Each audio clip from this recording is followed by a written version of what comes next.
Hello students, in our today's session we are going to study about the biodiversity losses.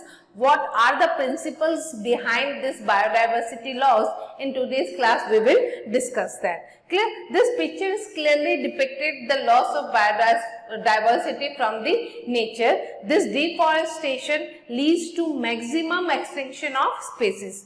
When we talk about the biodiversity loss, it means it is known as extinction of species. When we talk about the extinction of species means कि किसी भी area से किसी भी species का totally eliminate हो जाना या वहां से उस स्पीसीज का खत्म हो जाना. क्लियर? हमें पता है कि जो रिच बायोडाइवर्सिटी है वो किसी इकोसिस्टम के सर्वाइवल के लिए या उसके सस्टेनेबिलिटी के लिए तो जरूरी है ही, but at the same time the species की presence biodiversity that also responsible for the survival of human race on this planet also. Clear? अब बहुत important किस तरह से ये important है उसको हम पढ़ते हैं. That is a Rivett-Popper hypothesis. Clear? This Rivett-Popper hypothesis was proposed by Paul Ehrlich. That's why it is known as Paul Ehrlich hypothesis also. Clear? इन्होंने क्या explain किया कि suppose हमारे पास में condition है, we have an airplane. Clear?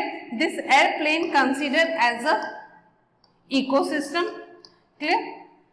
And उस aeroplane में जितने भी रिवेट्स लगे हुए हैं, these rivets are known as species.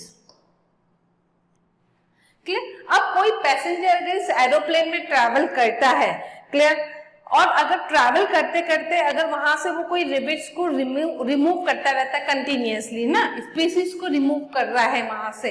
यहाँ पर जो पैसेंजर है ना वो करंटली ह्यूमन बीइंग को इंडिकेट किया गया है कि हम जिस इकोसिस्टम में रहते हैं वहां से हम कंटिन्यूअसली क्या कर रहे हैं, स्पीसीज को रिमूव करते जा रहे हैं. तो सपोज किसी एरोप्लेन में अगर कोई पैसेंजर है वो कंटिन्यूअसली अगर रिवेट्स को रिमूव कर रहा है तो इनिशियली उस इकोसिस्टम पे कोई इफेक्ट दिखाई नहीं देगा. जैसे अभी हमको लग रहा है कि अगर कोई स्पीसीज एक्सटिंक्ट हो जाती है तो उससे हमें क्या फर्क पड़ता है. Clear?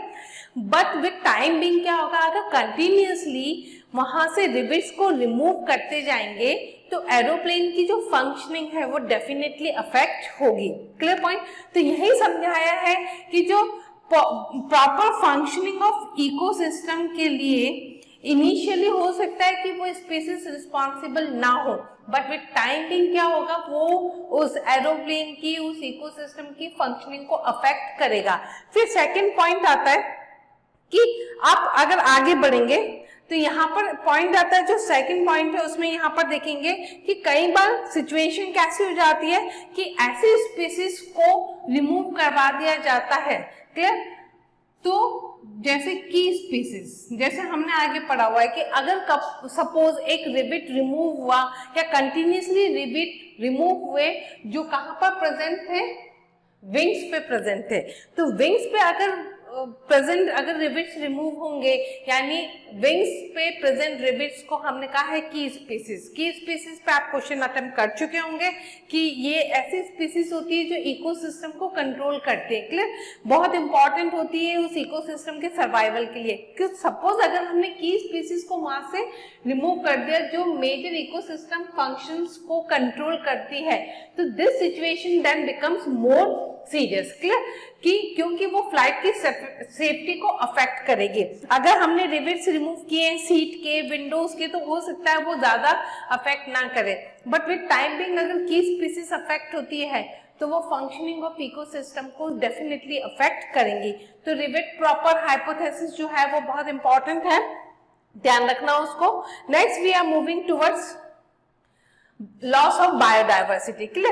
When we talk about the loss of biodiversity, तो सबसे important point यहाँ पर आता है कि जो हमारा planet है उसकी ये जो wealth है ना वो continuously decline होती जा रही है, और उसके declination के लिए जो सबसे important responsible है ना वो है सारी human species. जैसे example दिया हुआ है कि अगर पैसिफिक जो tropical Pacific island है वहाँ पर colonization होने की वजह से नियर अबाउट 2000 स्पीसीज वहां के नेटिव बर्ड्स क्या हो गए हैं, एक्सटिंक्ट हो गए. क्लियर? क्योंकि ह्यूमन ने वहां सिविलाइजेशन करना स्टार्ट कर दिया, कॉलोनाइजेशन यानी वो वहां पर आकर बसना स्टार्ट हो गए.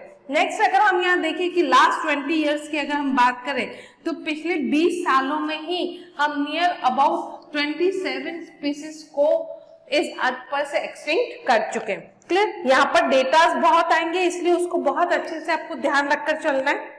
नेक्स्ट आता है कि जो लॉस ऑफ बायोडाइवर्सिटी है उसकी वजह से क्या हो सकता है। वहां के जो हमको सबसे पहले जो इफेक्ट दिखाई देंगे, वो सबसे पहले इफेक्ट दिखाई देंगे कि वहां का जो प्लांट प्रोडक्शन है उसमें डिक्रीज होना स्टार्ट हो जाएगा। Second, lower resistance to environmental perturbations, like है ना, कोई भी कैलामिटीज हो रही है तो उसके टुवर्ड्स जो प्लांट्स है उनकी जो टॉलरेंस रेंज है वो धीरे धीरे डिक्रीज होना स्टार्ट हो जाएगी। देन पॉइंट आ जाएगा increase variability in the certain ecosystem, क्योंकि आगे हमने ये भी देखा था कि अगर कोई इकोसिस्टम स्टेबल है तो उसकी प्रोडक्टिविटी में हमें टाइम, एक पर्टिकुलर टाइम पीरियड में और उसके बाद में कोई चेंजेस दिखाई नहीं देंगे। तो यहाँ पर जो वेरिएशन है इको सिस्टम की जो प्रोडक्टिविटी है उसमें वेरिएबिलिटी आपको दिखाई देना स्टार्ट हो जाएगी। जैसे प्लांट की प्रोडक्टिविटी हमने यहाँ पर पॉइंट लिया, वाटर का यूज अफेक्ट होगा, वहां पर डिजीजेस के पैटर्न्स अफेक्ट होंगे और पेस्ट के साइकिल्स भी अफेक्ट होंगे। क्लियर? अब नेक्स्ट आता है जो सबसे इंपॉर्टेंट क्वेश्चन आया, ये आपका subjective plus MCQ question, very important topic. Clear? अब पॉइंट आता है कि जो मेन कॉजेस हैं बायोडाइवर्सिटी लॉस के, उनको 4 मेन कॉजेस हैं जो एनसीईआरटी में मेंशन है, उनको हम टोटल बोलते हैं एविल क्वार्टेट। क्लियर? ये 4 क्या है, इनको हम 4 इंपॉर्टेंट पढ़ रहे हैं। सबसे फर्स्ट है habitat loss and fragmentation, first number पे। सेकेंड नंबर पे आता है ओवर एक्सप्लॉयटेशन, बहुत ज्यादा उनको कंज्यूम करने से, रिसोर्सेज को बहुत ज्यादा जुडिशियसली यूज ना करने की वजह से जो उसका एक्सटिंक्शन हो रहा है वो यहाँ पर आएगा। देन आएगा एलियन स्पीसीज के इन्वेजन, बाहर से कोई स्पीसीज आ जाती है उसकी वजह से जो एक्सटिंक्शन होता है, एंड देन को एक्सटिंक्शन। क्लियर? इन चारों को हम डिटेल में पढ़ेंगे, बट आउट ऑफ दीज 4 जो सबसे इंपॉर्टेंट है या जो सबसे ज्यादा जिम्मेदार है बायोडाइवर्सिटी लॉस के लिए वो है हैबिटेट लॉस एंड फ्रेगमेंटेशन, क्योंकि एमसीक्यू का क्वेश्चन ही यही बनता है कि ये मेन 4 कॉज है, बट इनमें से जो सबसे इंपॉर्टेंट है यानी जो सबसे ज्यादा रिस्पॉन्सिबल है बायोडाइवर्सिटी लॉस के लिए, that is habitat loss and fragmentation. Clear? One by one हम उनको यहाँ से लेते हैं। सबसे पहले जो हमने देखा कि इसलिए हमने यहाँ लाइन लिख ली, it is a most important driving force for the extinction of species. Clear? Most dramatic example को हम यहाँ पर देते हैं, जो हमने यहाँ देखा कि जो ट्रॉपिकल रेन फॉरेस्ट है वो पहले कितना एरिया कवर करता था, अर्थ की लेंथ का 14%। क्लियर? और नाउ इट कवर्स ओनली 6%। इन्होंने ये भी बात बोली है कि ये इतना फास्ट रेट पे डिक्लाइन हो रहा है, जो ट्रॉपिकल रेन फॉरेस्ट है इतने फास्ट रेट पे वहाँ डिफॉरेस्टेशन हो रहा है, जिसकी वजह से बहुत लार्ज नंबर पे स्पीसीज वहाँ एक्सटिंक्ट हो रही है। इन्होंने ये एक्सप्लेन करने को कहा है, एक्सप्लेन किया है कि by the end of this chapter, यानी जब तक ये चैप्टर हमारा कंप्लीट होगा, मे बी 1000 मोर हेक्टेयर वहाँ की जो लैंड्स हैं वो वहां पर और खत्म होती जाएंगी, यानी वहां इतना फास्ट रेट पे डिफॉरेस्टेशन हो रहा है। क्लियर? अब आता है जैसे हमने कहा कि अमेजन रेन फॉरेस्ट, जिसको हमने कहा कि वो इतनी लार्ज नंबर पे हमें ऑक्सीजन प्रोवाइड करता है, that's why they are considered as the lungs of the planet. जो हमने वीडियो में भी देखा था कि 40% एयर प्यूरिफायर जो एयर है वो हमें ये प्रोवाइड करता है।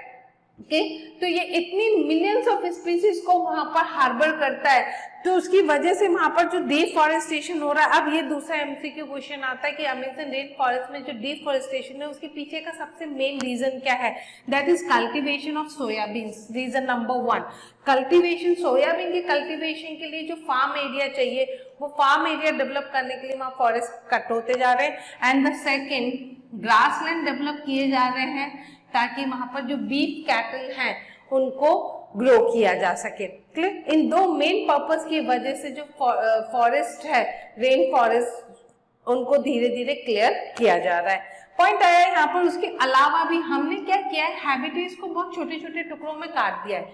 वेरियस ह्यूमन एक्टिविटीज है, कोई इंडस्ट्रियलाइजेशन प्रोसेस के थ्रू हाईवेज जब बनाए जाते हैं या रेल के कोई प्रोजेक्ट्स आते हैं, डैम्स बनाए जाते हैं, तो उसकी वजह से जो स्मॉल, जो बड़ा एरिया है, फॉर एग्जांपल जैसे हमने कहा कि ये एक बहुत बड़ा फॉरेस्ट एरिया है और अगर इसके बीच में से हमने एक हाईवे को यहाँ से निकाला तो ये पूरा का पूरा एरिया 2 पीसेस में टूट गया, फ्रेगमेंटेशन हो गया, और जो यहाँ के जो वाइल्ड एनिमल्स हैं उनका जो हैबिटेट है ना वो श्रिंक हो गया।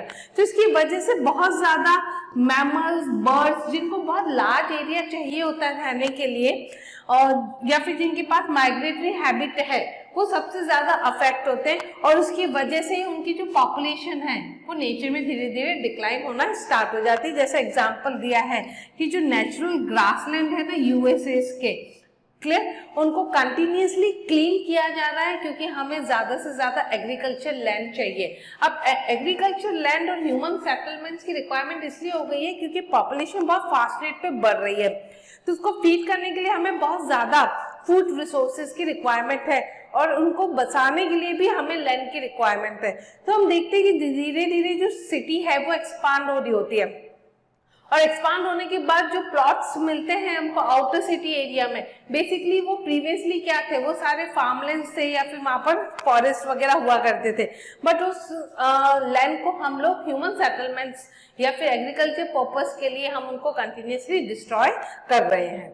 नेक्स्ट आता है आपके पास में over exploitation. Clear, over exploitation का मतलब है यहाँ पर एक बहुत इंपॉर्टेंट पॉइंट उसको मेंशन किया गया है कि जब व्हेन ग्रीड क्लियर डेवलप हो जाती है ह्यूमन में, क्योंकि हमारी बेसिक नीड्स को नेचर सेटिस्फाई कर सकती है बट हमारी ग्रीड को नेचर सेटिस्फाई नहीं करती है। तो when need turns into greed, तो उसकी वजह से ही नेचर में ओवर एक्सप्लॉयटेशन होता है। क्लियर, अब यहाँ पर देखें कि जो मराइन फिश का पॉपुलेशन है अराउंड द वर्ल्ड वो क्या हो गया है, ओवर हार्वेस्टेड हो गया, इतना ज्यादा ओवर हार्वेस्टेड हो गया, यानी इतनी ज्यादा नंबर में फिशेस को पकड़ा जा रहा है कि उसकी वजह से उसको अपना ब्रीडिंग साइकिल कंप्लीट करने का टाइम नहीं मिलता। तो जब वो ब्रीड नहीं करेगी तो उसकी पॉपुलेशन बढ़ेगी कैसे अल्टीमेटली। तो विद दिस ओवर एक्सप्लॉयटेशन धीरे धीरे क्या होता है कि वो स्पीसीज एक्सटिंक्ट होना स्टार्ट हो जाती है। तो कंटिन्यूस उसका बहुत ज्यादा ओवर हार्वेस्टेड होने की वजह से बहुत ज्यादा उसका एक्सटिंक्शन स्टार्ट हो जाता है। ये फर्स्ट हमने पॉइंट पढ़ा। सेकंड आता है, ये जो है आपका बहुत इंपॉर्टेंट एमसीक्यू क्वेश्चन है जो प्रीवियस ईयर्स में भी आ चुका है। पैसेंजर पिजन और स्टीलर सी काउ, ये दो ऑर्गेनिज्म को आपको याद रखना है। इन दोनों का एक्सटिंक्शन हुआ है due to over exploitation by human. बहुत इंपॉर्टेंट लाइन है ये। फिर अभी हमने देखा कि ओवर हार्वेस्टिंग होने की वजह से बहुत सारे फिशेस की पॉपुलेशन भी डिक्लाइन हो गई है। ये है पैसेंजर पिजन। क्लियर, इसको और जो स्टीलर सी काउ है वो रशिया से एक्सटिंक्ट हुई है, उसको हम आगे पढ़ने वाले हैं। तो पॉइंट ये दो एग्जांपल्स जो है वो पूछे जाते हैं कि ओवर एक्सप्लॉयटेशन से कौन सी रिसेंट दो स्पीसीज एक्सटिंक्ट हो गई है अर्थ पर से। नेक्स्ट आता है हमारे पास में alien species invasion. Alien species invasion को हमने प्रीवियस चैप्टर में पढ़ा हुआ है कि जब हम कहीं बाहर से किसी कोई एक्सोटिक वैरायटी को लेकर आते हैं तो न्यू एनवायरनमेंट में उसका कोई नेचुरल प्रेडेटर नहीं होने की वजह से वो बहुत फास्ट रेट पे ग्रो करती है और वहाँ की जो नेटिव स्पीसीज है उसको थ्रेट करना स्टार्ट करती है, जिसकी वजह से समटाइम्स जो नेटिव स्पीसीज है वो भी धीरे धीरे एक्सटिंक्ट होना स्टार्ट हो जाती है। तो यहाँ पर भी वही पॉइंट है। इसका सबसे क्लासिक एग्जांपल है नील पर्क का। नील पर्क को जब lake Victoria of east Africa में जब उसको लेकर आया गया तो उसकी वजह से वहां की जो नेटिव चिचलिट फिश थी उसकी 200 स्पीसीज वहां से एक्सटिंक्ट हो गई। वेरी इंपॉर्टेंट क्वेश्चन ध्यान रखना है। नील पर्क को जब ईस्ट अफ्रीका के अंदर इंट्रोड्यूस किया गया इन लेक विक्टोरिया तो उसने चिचलिट फिश जो वहां का नेटिव स्पीसीज था एक्सटिंक्ट कर दिया। अब आए यहाँ पर से दूसरा एग्जांपल एलियन स्पीसीज में हमने तीन बहुत इंपॉर्टेंट एग्जांपल्स पढ़े हुए हैं। Carrot grass which is known as parthenium, then lantana camara and then water hyacinth जिसको हमने कहा आइकॉनिया। ये तीनों वेराइटीज भी इंडिया के अंदर एलियन स्पीसीज हैं। ठीक है, जो कैरेट ग्रास है वो वीट के साथ में आई थी, कॉन्टामिनेटेड फॉर्म में यहाँ पर आई थी और इस तरह से फिर वो यहाँ पर इंट्रोड्यूस हो गए और इतना लार्ज स्केल पे फैलने लग गए कि यहाँ की जो लोकल वेराइटीज थी उनको थ्रेट करना स्टार्ट कर दिया। ठीक है, ये है आपकी नील पर्क। क्लियर, और इसने ये जो चिचलिट वहां की जो नेटिव फिश थी उसको अफेक्ट करना स्टार्ट कर दिया। तो this is a picture of Nile perch and cichlid fish. Next example आता है यहाँ पर जब इंडिया के अंदर illegally American catfish Clarias gariepinus को जब इंट्रोड्यूस किया गया, that was totally illegal. Clear, harvesting करने के लिए जब हम इसको यहाँ पर लेकर आए एक्वाकल्चर पर्पज से, तो उसने यहाँ की जो इंडिजिनस कैटफिशेस थी उनको थ्रेट करना स्टार्ट कर दिया। तो these all are the examples of alien species invasion, कि बाहर से आने की वजह से इन्होंने इतना ज्यादा फास्ट रेट पे यहाँ पर ग्रो करना स्टार्ट कर दिया कि नेटिव जो वैरायटीज थी उनके साथ में इतना ज्यादा रेट पे इनका कंपटीशन हो गया, क्योंकि इनका नेचुरल प्रे नहीं था, इसलिए इनके जो नंबर थे वो बहुत लार्ज स्केल में बढ़े और इन्होंने कॉम्पीट करना स्टार्ट कर दिया नेचुरल फिशेस के साथ में, यहाँ पर की जो नेटिव फिशेस थी। नेक्स्ट आता है coextinction. Clear, in previous class we have study about the coevolution. Clear, When we talk about the co-evolution की हमने बात की थी कि जब म्यूचुअलिज्म की बात हमने की कि म्यूचुअलिज्म में परमानेंट रिलेशनशिप होती है, इसमें अगर एक मॉडिफाई होता है तो दूसरे पार्टनर को भी मॉडिफाई होना पड़ता है। जैसे हमने फिग और वास्प का एग्जांपल पढ़ा, ठीक है, हमने यूका मॉथ और यूका फ्लावर की बात की, तो वही चीज यहाँ पर वापस आएगी कि अगर एक स्पीसीज एक्सटिंक्ट हो जाती है तो उसके ऊपर डिपेंड होने वाली जो दूसरी स्पीसीज है वो भी विद टाइम बिंग एक्सटिंक्ट हो जाती है। जैसे यहाँ बताया कि व्हेन स्पीसीज बिकम एक्सटिंक्ट तो उसके साथ में एसोसिएटेड अगर प्लांट्स और एनिमल है तो उसकी भी एक्सटिंक्ट होने के चांसेस बहुत ज्यादा बढ़ जाते हैं। एग्जाम्पल यहाँ पर दिया हुआ है कि अगर कोई होस्ट फिश वहां पर एक्सटिंक्ट होती है तो उसके ऊपर डिपेंड होने वाले जितने पैरासाइट्स हैं वो भी अफेक्ट होंगे और उनका भी सेम ही भविष्य होगा। एग्जाम्पल दिया है यहाँ पर प्रोन्यूबा, यूका सैलिस जो मॉथ है और यूका प्लांट है। क्लियर, तो अगर इन दोनों में से इनकी डिपेंडेंसी इतनी है कि दोनों एक दूसरे के बिना सर्वाइव नहीं कर सकते, तो अगर इनमें से कोई एक भी एक्सटिंक्ट हुआ तो ऑटोमेटिकली इसका जो दूसरा पार्टनर है या मेंबर है जो इसके ऊपर डायरेक्टली डिपेंड है वो भी यहाँ पर अफेक्ट होगा। तो को एक्सटिंक्शन, ये चार आपको एनसीईआरटी में मेंशन किए गए हैं, फिफ्थ हम एक्स्ट्रा ले रहे हैं, that is not mentioned in NCERT, ये हम नीड पर्पस से लेते हैं। Disturbances and degradation. क्लियर, एक सिंपल सा पॉइंट है कि नेचर में कंटिन्यूस जो है डिस्टर्बेंसेस आते हैं, फ्लक्चुएशंस आते हैं। ये जो फ्लक्चुएशन और डिस्टर्बेंसेस हैं ये नेचुरल भी हो सकते हैं और ये मेन मेड एक्टिविटीज की वजह से भी हो सकते हैं। तो फॉर एग्जांपल जैसे हमने यहाँ पर लिया कि स्पॉन्टेनियस अगर कोई जंगल की फायर हो गई है या बहुत जो इमर्जेंट प्लांट ट्री था वो फॉल हो गया है या फिर लोकस का अटैक हो गया है। क्लियर, तो ये तो हुए आपके नेचुरल प्रोसेस जिसकी वजह से डिग्रेडेशन और कंटिन्यूस डिस्टर्बेंसेस नेचर में होते हैं। बट ह्यूमन एक्टिविटी की जब हम बात करते हैं तो ह्यूमन एक्टिविटीज बहुत ज्यादा सीवियरली अफेक्ट करती है किसी भी इकोसिस्टम को, क्योंकि continuously what we are doing, we are over exploiting the natural resources which are present in the nature. तो पॉइंट आ गया यहाँ से कि disturbances and degradation they are also responsible for the biodiversity loss. Next is pollution. Pollution क्यों important है, क्योंकि हमने यहाँ पर सिंपल सा पढ़ा है कि जो पोल्यूटेड पेस्टिसाइड्स हैं, क्लियर, उसकी वजह से ग्राउंड वाटर भी अफेक्ट होता है और सरफेस वाटर भी अफेक्ट होता है एंड साथ साथ में सॉइल भी अफेक्ट होती है। तो बहुत ज्यादा एक्सेसिव यूज का अगर किया जाए फर्टिलाइजर्स का या पेस्टिसाइड्स का तो वो बहुत हमें लार्ज स्केल पे अफेक्ट करता है। जैसे यहाँ पर उसकी वजह से ये तीन इंपॉर्टेंट पॉइंट्स होते हैं, उसमें सबसे फर्स्ट है biomagnification that you have studied. So very important point biomagnification, कि हमने देखा था कि जैसे जैसे ट्रॉपिक लेवल में राइज होता है अवेलेबल अमाउंट ऑफ एनर्जी कम होती जाती है। Clear, but when we talk about the non biodegradable waste, तो जो नॉन बायोडिग्रेडेबल वेस्ट है उनकी कॉन्सेंट्रेशन जैसे जैसे हम ट्रॉपिक लेवल पे ऊपर की तरफ बढ़ते हैं उनका अमाउंट इंक्रीज होना स्टार्ट हो जाता है।